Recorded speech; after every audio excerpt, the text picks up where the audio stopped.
Good morning and welcome to Daily Disciplines. We've been talking the last couple of 3 days about books, and just one other comment now and then later on, as I indicated, we'll talk more. But sometimes just reading a title will make a difference in your life. For instance, I was looking through a number of books and doing a little more reading, and just in the last couple of days, I came across a book title. Now, can I be real honest with you? I have not read this book yet. But the title of it gave me a message that's worth the price of the book. The title is, You Don't Have to Be Perfect to Be Great. Now, if you are the kind of person that I used to be, and the feeling is you got to do everything perfectly, or it's not acceptable at all, then that title, that thought, would be a powerful thought for you to carry with you throughout the day. Now, there are other books that you take a look at the title, and it really doesn't tell you anything at all about the book. So if you're going to get anything from the book, you got to read the book. Here's one that's an example of that. Of course, one of my favorite authors is a man by the name of Og Mandino.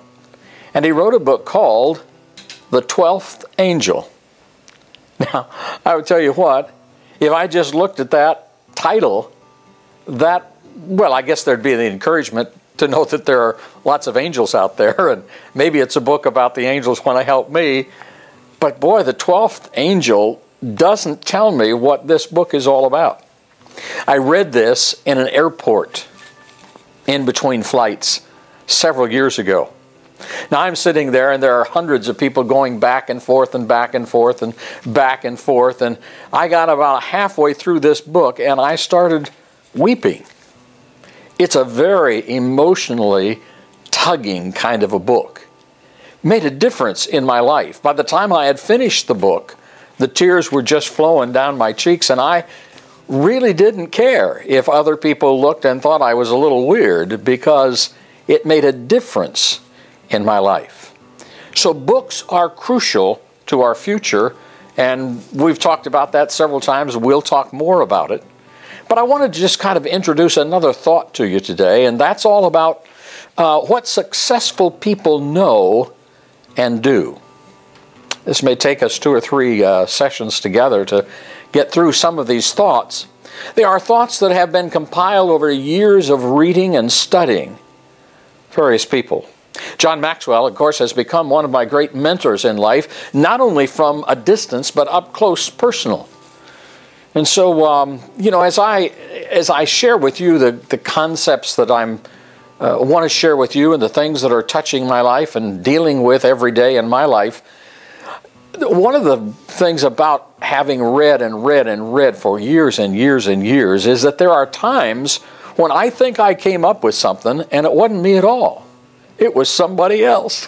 And I don't mean to not quote a particular person, and I will give you quotes on people, but here's what I want you to know. When you've read and studied and possessed it, internalized it until it began to affect your life and the way you live, then it is yours. Now, it's helpful to have those quotes and to give credit where credit is due.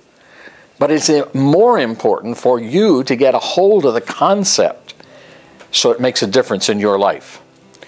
Now, this particular thought today about what successful people know and do, the first area is in the whole area of the dream. So today, daily discipline.